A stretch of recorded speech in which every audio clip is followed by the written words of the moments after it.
안녕하세요. 주토피아 채널의 제이입니다. 미국 증시가 상승과 하락의 갈림길에 서 있는데요. 오늘은 자산 배분 입장에서 미국 증시 분석을 해보겠습니다. 본 영상은 주기적 자산 배분 투자 전략에 따른 2025년 1월 자산 배분 비중 전략을 다루고 있고요. 방향성에 중점을 두며 마켓 타이밍에 초점을 두지 않습니다. 영상에서 다루지 않은 기본적인 경제 지표나 뉴스는 숙지하고 있는 사항으로 가정하고, 제가 중요하게 생각하는 대중의 심리 지표나 프랙탈 분석을 바탕으로 이야기를 풀어가겠습니다. 자산 배분이 아닌 트레이딩 매매에 활용하지 마시기를 당부드릴게요. 주기적 자산 배분 비중 전략에 따라 왼쪽에 보이는 코스닥의 달걀 모형에 따라서 각 기준금리 국면에 지금 유리한 자산을 익절하고 앞으로 유리해질 자산을 미리 편입하는 식으로 패시브 자산 배분을 하고 있고, 저번 시간에 말씀드린 것처럼 오늘서부터는 공개 영상과 커뮤니티에서는 패시브 자산 배분 전략을 바탕으로 이야기를 풀어가고요. 좀 더 디테일한 각 자산별 사이클 분석에 대해서는 멤버십을 활용하시면 될 것 같습니다. 이번 사이클의 기준금리 고점은 23년 8월이었죠. 첫 번째 금리 인하는 24년 9월에 했고요. 기준금리 고점은 A, 첫 번째 금리 인하를 B, 버블의 최고점이라고 표시를 했고, 그리고 경제위기 C가 연준이 긴급회의로 B컷을 하는 시기를 얘기하는데요. 첫 번째 금리 인하를 B컷으로 하긴 했지만 긴급회의도 아니었고 의도적으로, 그리고 정치적인 영향력에 의해서 행사한 거기 때문에 당시에는 시장에 혼란이 있었지만 결국에는 시장의 버블을 자극하는 촉매제로 받아들여서 지금 PC랠리가 시작이 된 상황이죠. 24년 12월 FMC 기준으로 PC랠리는 중반을 향해서 가고 있어요. 패시브 자산 배분 비중 전략에 따르면 B에서 C 구간에는 위험자산인 미국 증시와 암호화폐 등이 상승하는 시기이기 때문에 적절하게 익절해서 경제위기 C를 해지하기 위한 안전자산인 달러, 미국채, 금 같은 자산들을 모아야 되는데, 미국채는 지금 장기적으로 역배열 상태이기 때문에 신규는 추천해드리지 않고 기존에 보유했던 분들만 C에서 엑시트 하는 용도로만 설명드리고 있고요. 달러와 금은 우상향할 거기 때문에 괜찮긴 한데, 금은 현재 조정해서 반등 준비하고 있어서 바로 편입해도 되지만 달러 같은 경우는 아직까지 고점에서 일시적인 조정이 나오지 않고 있죠. 거기에 대해서는 이따가 설명드리도록 할게요. 패시브 전략과 액티브한 사이클 투자의 차이점은 뭐냐면, 패시브 전략은 마켓 타이밍을 전혀 모른다는 전제하에 이렇게 각 기준금리 국면에서 적절한 기계적 매매를 하는 거고, 액티브 자산별 사이클 투자는 미국 증시의 경우 B에서 C 구간의 랠리를 너무 위험하지 않은 선까지는 참여를 해서 수익률을 극대화시켜야 되겠죠. CNN 공포탐욕 지수 1월 3일 기준으로 살펴보면 현재 공포탐욕 지수 32로 공포로 들어갔고요. 공포탐욕 지수의 추세 분석 1년째 하고 있잖아요. 과거 영상들 참고해 보시면 잘 나와 있으니까 참고하시고요. 오늘 영상에서 주목해야 될 점은 지난 12월 15일에 3주 전의 영상에서 여기까지였었거든요. 공포탐욕 지수가 8월 5일 이후로 8월 5일과 트럼프 당선을 연장한 상승 추세가 있었어요. 그리고 위에서는 미국채 금리가 상승하고 물가가 높게 나오고 이러면서 달러와 미국채 금리가 상승하면서 하방 압력을 주는 요소가 있었거든요. 그 요소가 만나는 지점이 이번 12월과 11월 정도였는데, 12월 FMC가 12월 18일에 마무리가 됐는데 12월 16일이 선물 옵션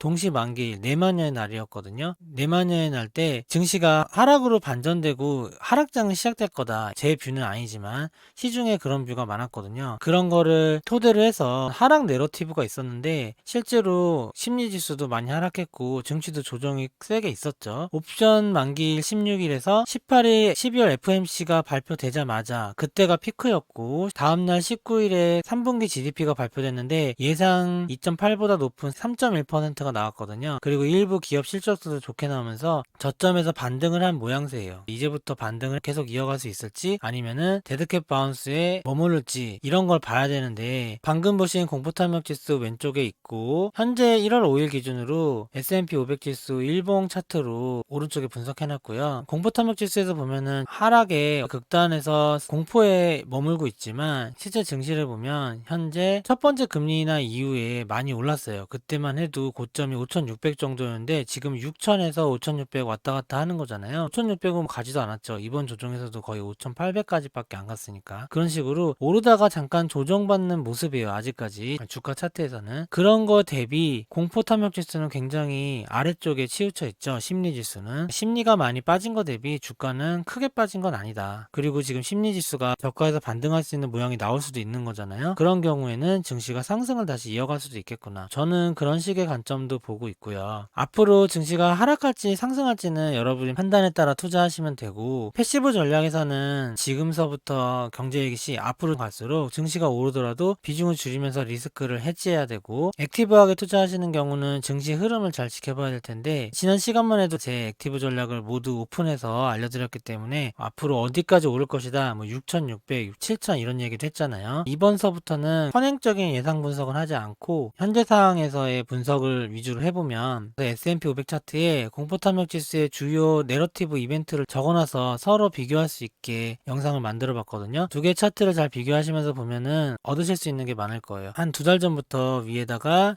공포탐욕 지수를 지배한 내러티브를 적어놨죠. 여기 보면은 작년 11월 FMC서부터 3월달까지 A에서 B 구간에 AI 랠리가 있었어요. AI 랠리에서 엔비디아를 위주로 크게 올랐죠. 근데 3월 8일에 엔비디아가 변동성 확대하고 3월 FMC에서 물가가 생각보다 안 내려가서 금리 인하가 미뤄질 수 있다, 이런 얘기가 나오면서 이때서부터 하락장이 시작된 거예요. 첫 번째 금리 인하 전후에는 조정 구간이 있다고 제가 1년 내내 말씀드렸잖아요. 그 구간과 경기 침체 내러티브가 섞이면서 심리적으로는 조정이 시작됐어요. 여기 색깔로 보이는 게 한 달이거든요. 그리고 파란색으로 되어 있는 게 4달이에요. 과거에 보면은 재미있게도 상승을 4달 이어가다가 한 달 정도 변곡점에 이르는 구간을 가지다가 하락이 4달 이상 일어나다가 이런 식으로 반복을 했었거든요. 근데 요번에도 올해 2024년 상반기 3월달까지 랠리가 이어지다가 변곡점을 맞고요. 그게 3월 FMC까지고, 증시 차트를 보면 이때예요. 여기 보면 공포탐욕 지수 차트로는 많이 꺾여면서 내려오는 게 보이는데, 증시 차트는 계속 고점인 게 보이죠. 그래서 실제 증시 차트보다 공포탐욕 지수의 추세가 선행하는 경향이 있어서 제가 항상 공포탐욕 지수 추세를 분석해서 여러분들한테 알려드렸던 거고요. 일종의 심리 보조지표로 사용할 수 있는 거죠. 그리고 여기 푸른색으로 표시된 동그라미와 글자는 공포탐욕 지수를 하방 압력을 줬던 이벤트를 써놓은 거고, 붉은색으로 표시된 글자는 상승 압력을 줬던 이벤트를 표시한 거예요. 5월 FOMC에서 어떤 일이 있었냐면, 물가가 많이 안 내려오더라도 경기가 침체되면은 금리를 내릴 수 있다, 이런 얘기를 했어요. 첫 번째 금리 인하를 하기 위한 빌드업이었고, 이게 심리적으로는 안정을 시켜주면서 수렴을 하다가 원래는 여기서 반등하지 않나 싶었는데 8월 5일 검은 월요일 사건이 터졌죠. 검은 월요일 사건에서 다시 한번 B전 두 번째 저점을 만들었어요. 첫 번째 조정은 4월 조정, 두 번째 조정은 7, 8월 조정인데,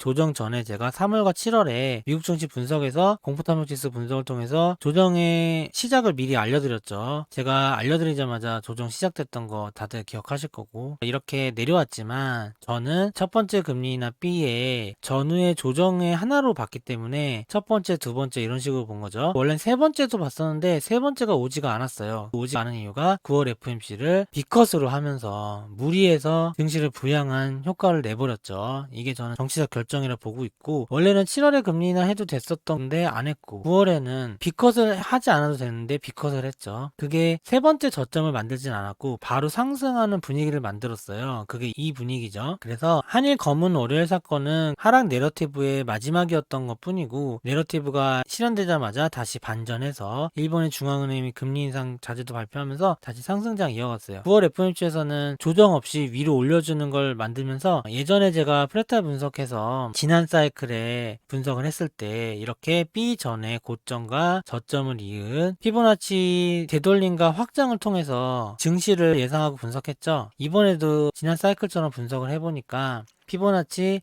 1.618이 6천인데 6천까지 24년 연말까지 상승할 수 있다 말씀드렸잖아요. 조금 더 먼저 상승했죠. 그리고 지금 하락한 상황이죠. 여기서 앞으로 상승할지 하락할지에 대해서는 과거에 알려드렸던 선행적인 뷰에서는 상승이었지만, 그리고 저는 그 뷰를 유지를 하고 있지만, 여러분들이 생각했을 때 하락을 할지 상승할지 한번 판단해 보시고, 근데 이 상승이 지난번에도 1.618에서 조정이 나왔었는데 조정의 계기가 된 게 이 12월 FMC와 선물 옵션 만기일이에요. 이때 이후로 여기가 고점이고 이제부터는 하락장 시작이다, 이런 뷰가 하락뷰 입장에서 굉장히 많았어요. 그런 시장의 흐름이 이런 급락을 만들어냈는데 3분기 GDP와 기업 실적 발표로 인해서 반등을 현재 만든 상황이죠. 또 다시 수렴하다가 어느 쪽으로 갈지 결정해야 된다. 프랙탈 구조에서 가장 중요한 거는 B 전에 초록색 라인 있죠. B 전에 저점 두 개를 이은 이 초록색 라인이 생면선이다. 초록색 라인을 넘어서는 순간 상승장이 마무리되고 하락장이 시작됐습니다. 시작될 수 있다. 이렇게 알려드렸는데 이게 아직 멀어요. 지금 기준으로는 5,400이고요. 5,600도 아직 못 갔죠. 위험 신호를 주려면 5,600까지 하락을 해야 되죠. 근데 5,600은커녕 제가 저번에 말씀드린 것처럼 갭 메우는 정도까지만 내려오고 아직 갭도 다 안 메웠네요. 그리고 반등을 했는데 저는 최대 갭 메우기 정도로 생각한다고 했잖아요. 5,780 정도. 근데 거기까지도 안 내려왔어요. 반등을 만약에 해서 이렇게 올라가서 1.618인 6,000을 다시 돌파하면 다시 상승장이 이어질 수 있겠죠. 그런 분위기가 될지, 이게 기존에 제가 선행적으로 분석했던 뷰고 하락론자들의 말처럼 지금부터 하락이 본격적으로 시작돼서 2007년처럼 계속 하락하는 건지. 2007년도 금리가 5%에서 하락하기 시작했었거든요. 빅컷을 한 이후에 차트상으로도 이렇게 블로우탑이 만들어진 걸로 보이기 때문에 여기서 계속 하락하면 그런 모양이 나올 수도 있어요. 근데 아직까지 멀었다는 거. 그리고 중요한 구간은 역시 피보나치 1.0 구간인 5669와 1.618 구간인 6009, 여기서 어떤 쪽으로 방향을 트냐에 따라서 증시의 운명이 결정되겠죠. 여기 내러티브 쓴 거 그대로 이어 적었어요. 금리 사이클 A, B도 적었고요. C는 제가 이쯤에 오지 않을까라고 알려드렸는데 뭐 아직 안 왔으니까 현재까지는 안 온 건 확실하죠. 바로 하락한다는 사람은 올해 1분기, 2분기가 C가 와야 될 것 같고, 근데 저는 3, 4분기 아니겠냐 뭐 이렇게 얘기했던 거죠. A, B에서 AI 랠리가 있었고 B 조정 경기 침체로 지그재그를 했죠. 그 다음에 PC 랠리가 9월 FOMC 이후로 시작이 된 거예요. 트럼프 당선되면서 강화가 된 거고, 저는 PC 랠리를 한 3단계로 나눠봤어요. 1분의 3이라 썼잖아요. 이 첫 번째 랠리라는 거고, 그 다음에 두 번째 랠리가 시작될지 아니면 이제부터 하락장일지, 여기에 대해서 패시브 투자자 입장에서는 어떻게 될지 모르잖아요. 그러니까 두 가지 대비를 해야 되죠. 미국 증시를 다 팔아서도 안 되고 미국 증시 올인해서도 안 되겠죠. 미국 증시를 A에서 B 구간에 60에서 40%로 낮춰놨잖아요. 그럼 40에서 언제 낮출까? 제 생각에는 1 이후서부터는 익절하는 건 다 옳다고 생각을 해요. 왜냐면 미국 증시를 산 게 저기 아래서부터 산 거기 때문에 3,000, 4,000포인트부터 S&P 500을 매집한 게 여태까지 온 거거든요. 그리고 2002년에도 계속 매집했기 때문에 그때 평단도 4,000대예요. 그러니까 당연히 5,600 이상에서 파는 거는 잘 파는 거죠. 익절하는 거고요. 근데 전부 판다는 게 아니라 패시브 투자자는 비중을 유지하는데 리밸런싱을 매달 하다 보면 증시가 오르면 살짝 비중을 초과하잖아요. 초과분만 판다든지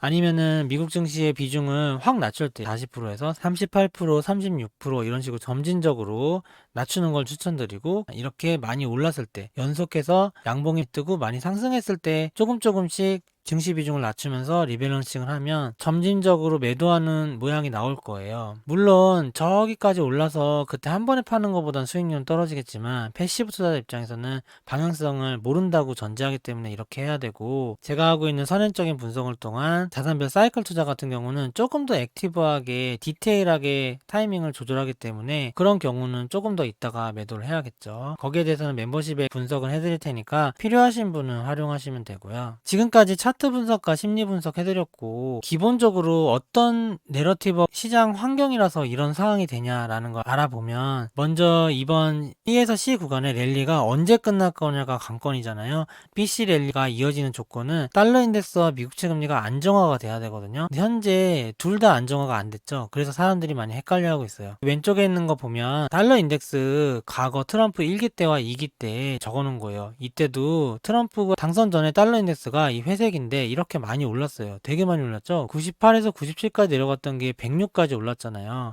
근데 이번에도 특이하게 비슷하게 올랐어요. 100이 못 미치는 구간에서 트럼프 취임 전까지 거의 108까지 올랐잖아요. 이렇게 오르다가 옛날 1기 때는 어떻게 됐냐면 트럼프가 취임할 때쯤에 달러가 너무 강한 것 같다. 그 다음부터 조금 꺾이기 시작하더니 취임하고 나서는 1년 내내 떨어졌거든요. 여기는 5월달까지밖에 없는데 연말까지 떨어졌어요. 이번에도 어쨌든 일정 기간 떨어지는 구간이 나오는 거 아니냐. 여기에 대해서는 달러 인덱스 영상에서 제가 잘 알려드렸으니까 과거 영상 참고하시고요. 만약에 하락장이 시작된다고 보시는 분은 여기서부터 달러 인덱스가 계속 올라야 될 거고요. 피시랠리의 3분의 2 구간, 그러니까 중간 이상 구간이 또 다시 시작된다. 조정 후 더 오른다라고 생각하려면 달러 인덱스가 안정화돼서 하락해야겠죠. 과거 1기 때는 이런 모습이었다. 달러 인덱스도 그렇지만 미국이 기준금리를 조금밖에 안 내린다는 견해가 있잖아요. 더 안 내리고 물가도 좋고 경기가 너무 좋으면 미국채 금리가 안정화 안정화가 안 되겠죠? 연방 정부의 국채 금리에 대한 이자가 세수 대비 퍼센트를 나타낸 표거든요. 12월 22일에 12월 FMC의 의미에 대해서 알려드린 영상에서 다 알려드렸으니까 참고해 보시고요. 지금 만약 금리를 낮추지 않으면 현재도 세수 대비 부채 이자만 갚는 비용이 16%나 된다는 거예요. 여기서 이자 비용이 낮아지지 않으면, 미국채 금리가 낮아지지 않으면 30년 정도에는 20%에서 30%까지도 올라갈 수 있다. 이거를 어떻게 줄여야 되냐가 정부 효율성 부서 도지랑 트럼프가 추구하는 거잖아요. 그러면 당연히 미국채 금리 안정화되는 게 좋겠죠. 물가도 안정화되고. 그걸 어떻게 해결할 거냐. 미국 증시와 TLT 비율을 본 차트거든요. 보통 이 정도 선에서 고점을 찍고 다 내려왔었어요, 과거에는. 근데 이번에 과하게 TLT 대비 스파이, S&P 500이 너무 많이 오른 상황이에요. 보통 이 정도 되면은 조정이 오고 TLT가 반등하고 스파이가 떨어지고 이래야 되거든요. 현재 자산 운용사들의 펀드들의 자산 배분에서도 미국 주식에 대한 비중이 TLT 대비 극단적으로 쏠림 현상이 있대요. 보통 이럴 때는